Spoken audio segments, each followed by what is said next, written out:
Hello, my name is Brad Carlin, and this is my presentation on humanistic music therapy. So here's an outline of my talk. I'm going to start by describing the approach a little bit, giving a brief introduction. Then I'm going to talk about the origins of humanism, especially the two sort of giants in the field, Abraham Maslow and Carl Rogers. I'll talk about strengths and limitations of the approach, and a little bit about contraindications of the approach. Then I'll review some recent clinical applications. And I'll also give a brief summary of my interview with an experienced music therapist, Jen Hicks. And then I'll finish up with conclusions and some areas for future work. So humanism's primary considerations are personhood and uniqueness of the client. Humanists tend to assume that people have free will. This is a very important point. They're able to exercise free will in making decisions and in experiencing the resulting consequences. Humanists tend to assume that people are basically good by nature and are motivated to continue their psychological growth and fulfillment and life satisfaction in a way that leads to something called self-actualization, which we'll talk about in just a little bit. Humanists, at least historically, are skeptical of research based on animal studies. They felt that comparing humans to animals was inappropriate and maybe a little bit insulting to human beings, I think. I'm not sure that humanists today would say that as much, but we'll review that a little bit later. Finally, humanism is ideal as a framework for therapy, and it's especially ideal for music therapy. Humanistic music therapy is a field by itself at this point, and Ivan Rude, in his book in 2010, outlined 5 basic principles of humanistic music therapy. Care for the individual and respect for human dignity. It's a strongly humanistic trait. Empathy, which is important, I guess, for really all therapists. Critical aspects, that is removing barriers that limit participation, limit the participation of, say, gay people or disabled people. We're going to talk a little bit about critical aspects in a little bit. Self-determination, there's that notion of agency that people can make their own decisions and live with the consequences.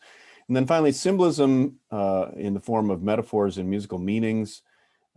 This is probably typical of all endeavor of music therapy. It's not unique to humanistic music therapy, but it's an important component of it. Current humanistic music therapy orientations tend to add aspects of critical, as we mentioned here, and ecological thinking. Ecological refers to sociological aspects, understanding the context of the health of the community, not just the health of the individual.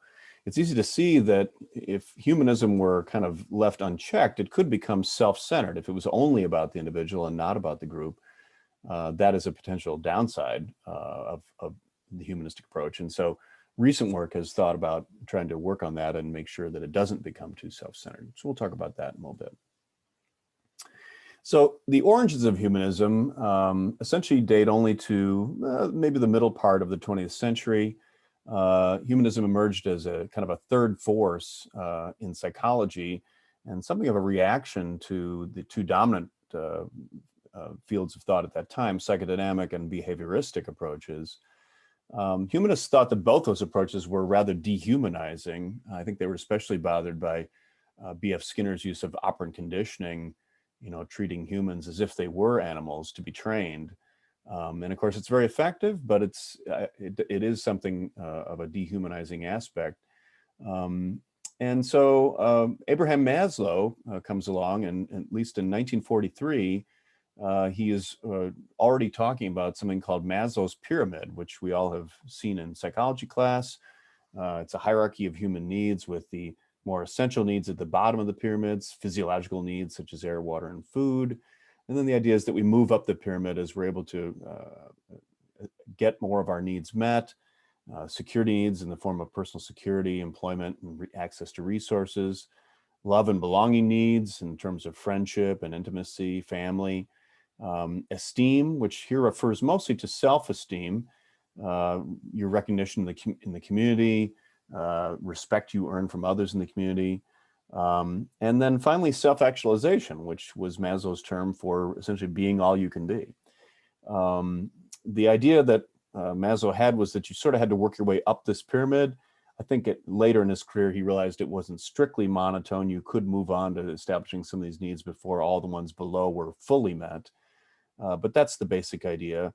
In fact, Maslow later in his life added 2 more levels to the pyramid. He added aesthetic needs and even transcendence needs, which I think were at the very top of the pyramid. Anyway, the basic idea is that you accumulate things in your life that are fulfilling of your needs, and as you're able to do that, you get closer to self-actualization. The other huge influence in humanism is Carl Rogers. Rogers lived a long life and wrote a great deal. He's most strongly known for person-centered therapy, emphasizing that the client is an equal partner with the therapist to affect positive life change, as opposed to maybe a more Freudian point of view where the therapist is kind of the expert who comes in and rubs his chin and says, well, what seems to be the trouble, and tries to fix you, as in the old medical model. So that was the dominant feature of Rogers' work. And in fact, some people think of Rogers as more of a person-centered guy than a humanist, though I think the two are so closely related that I'm going to include Carl here. Rogers actually agreed with Maslow that every human is motivated to self-actualize, but stressed that they require a hospitable environment to do that, just the way a flower needs sufficient access to water and food and sunlight in order to grow and thrive. And so he's modifying Maslow's ideas a little bit. He's also believed that the therapist must show unconditional positive regard for the client. That's a crucial aspect of I think, any humanist approach. And you have to accept clients without judgment, either positive or negative. So wherever the client is at the moment, that's where we accept them, that's where we meet them, and we try to help them at that point, even if they've made decisions that we think might be leading to some of the issues that they're having. We have no interest in judging their decisions at all. Rogers insisted that humanist therapists demonstrate empathy, transparency, and trustworthiness. He would say that's crucial to the therapeutic relationship. And he also wrote about something called congruence. By congruence, he meant the kind of similarity, the matching up of a person's self-concept or their ideal self-image with the actual experiences and messages that they receive from others, especially those related to self-worth and acceptance. So if you're getting messages back from people that say that you have you're accepted by them and you have a high degree of self-worth, if that's consistent with your own view of yourself, that will lead you on your road to self-actualization. So long history of writing by Carl, and it leads to some of the strengths of humanism that I want to talk about next. An obvious first strength of humanism is that it really is ideal for therapy. In therapeutic settings, if we focus on the individual and their uniqueness, and that is a caring and an ego-reinforcing and empowering message for any client to receive.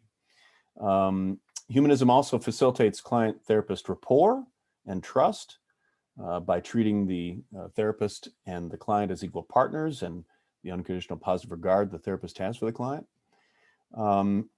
The emphasis on qualitative methods, historically anyway, in humanism, facilitates a deeper and more holistic understanding of client behavior. And humanists would say it also helps generate hypotheses and new insights regarding real-world client responses. So this notion that everything is part of the data set, we analyze a lot of different, all kinds of responses. We don't limit anything at all in terms of the data we're collecting or the responses that a client can give.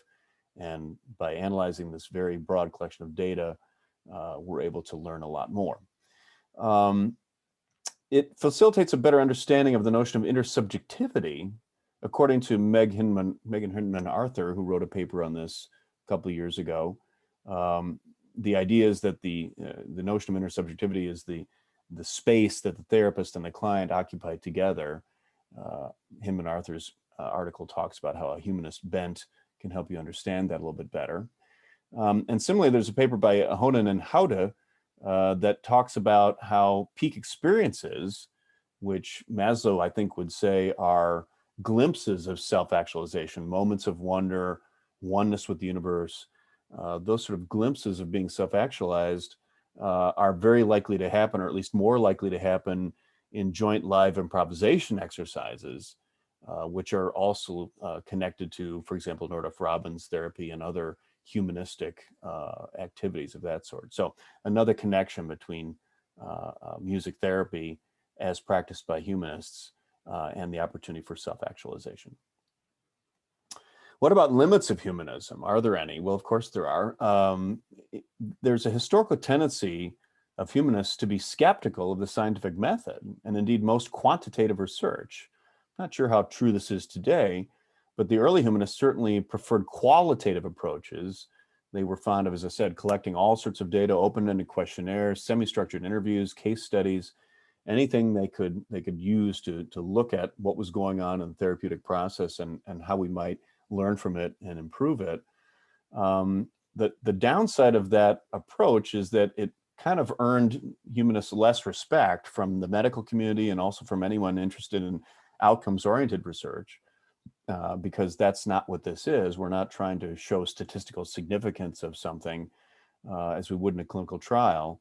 It also sort of makes it hard to generalize your research findings, because if you're a humanist and you believe that every intervention is unique to the client-therapist pair that's implementing it, how would you replicate that? How could you then use that knowledge gained in a totally different client-therapist pair? It might not be relevant anymore. So early humanism kind of was skeptical of all of these sort of carefully established research protocols and really rigid data collection procedures that statisticians like me are actually quite fond of. Early humanists also were not fans of animal research. I don't think it makes sense, though, to reject all animal research. Certainly we know that there are similarities between humans and animals, and we even know that, for example, the American drug regulation process, and really any country's drug regulation process these days, requires animal testing, requires us to understand, for example, the effect of an Alzheimer's medication on the brain of a mouse. That has to be fully understood before anybody at FDA is going to advocate running a clinical trial on human beings for this same medication.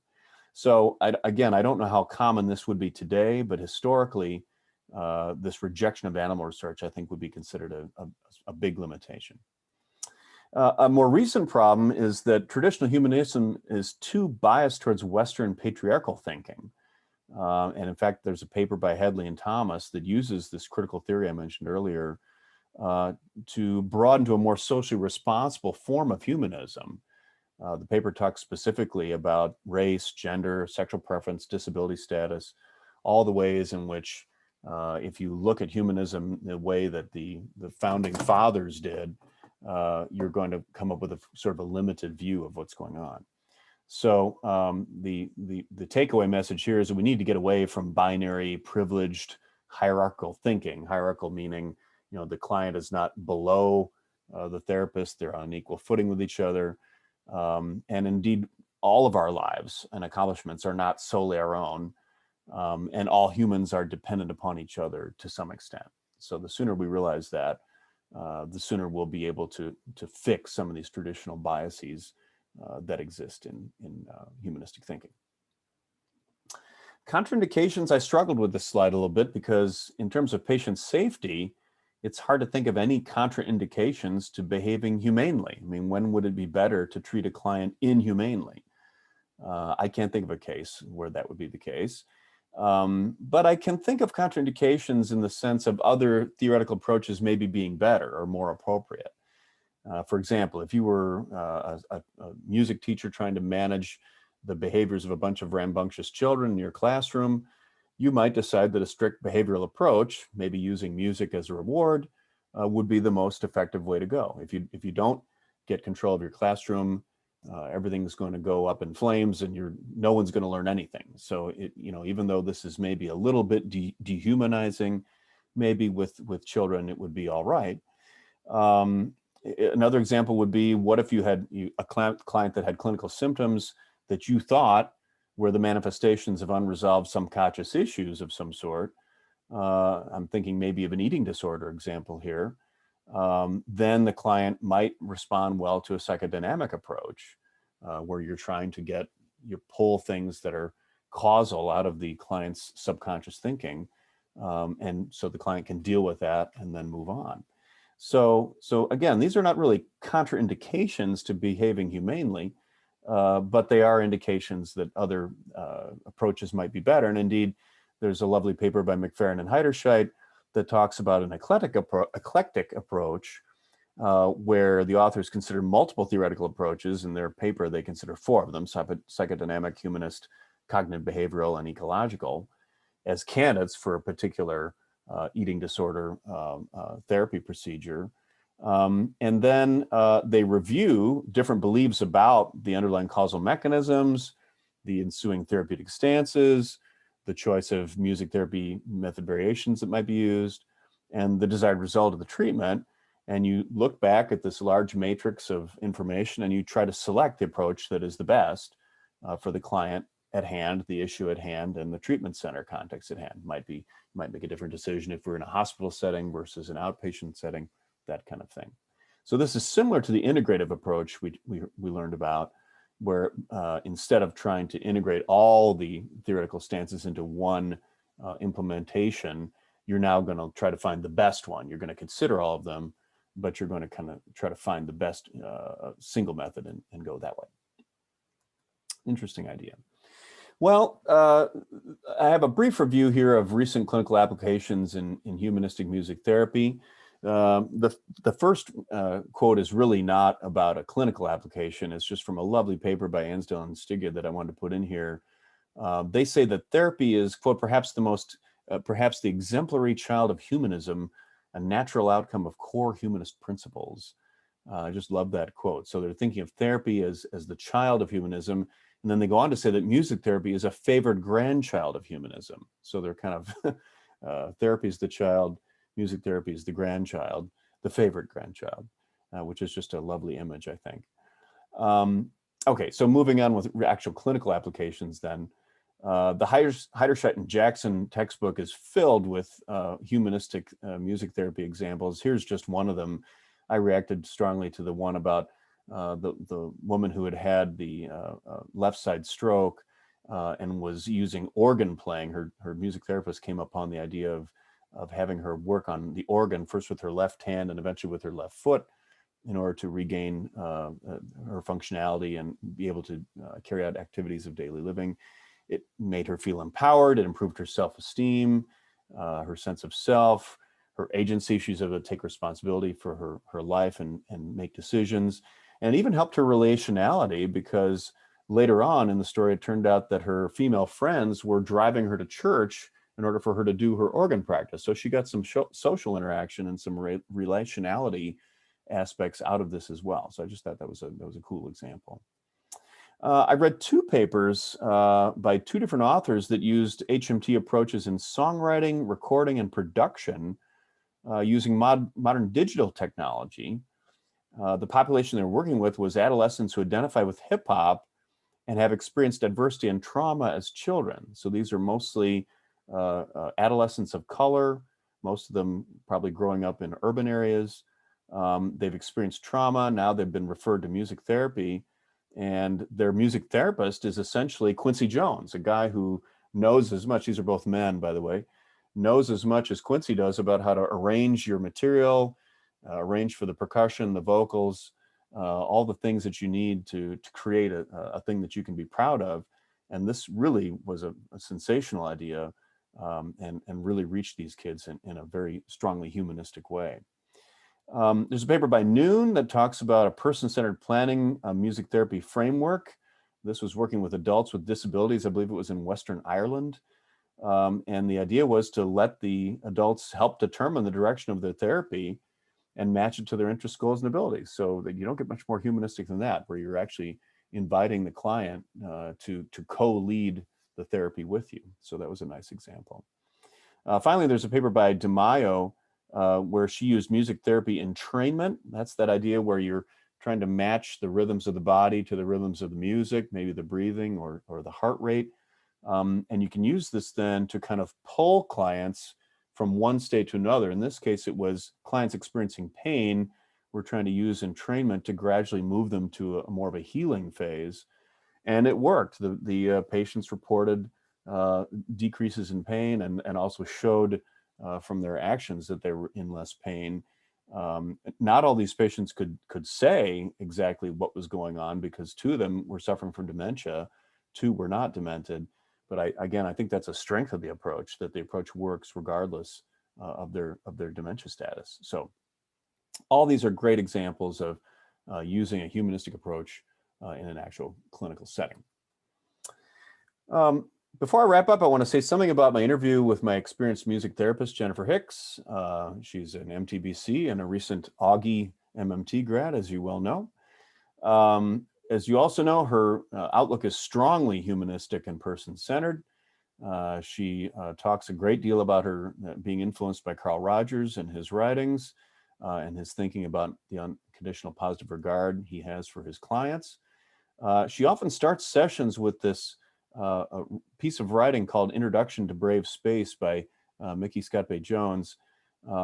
Essentially, the idea, I think, is that we would like a situation with a therapist to be safe space, but I think the notion here is that, well, we are doing therapy, and so things are going to come out. We may get into some unsafe issues here that we are dealing with, but I will be there with you, and we will do it together. So I can't promise you full safety. Part of the thing we're going for here is to deal with things and get them out in the open. So I can't promise you 100% safety, but I can promise you right here at the bottom, it'll be our brave space together, and we'll work on it side by side. So again, very strongly humanistic thinking. I asked Jen if she believed that humanists could be quantitative, since that's an important aspect for me. I need my music therapy to not be inconsistent with quantitative research. And she said that she thought that they could, but that didn't mean that people were automatically objective just because they're quantitative. And she actually talked about this in her master's defense.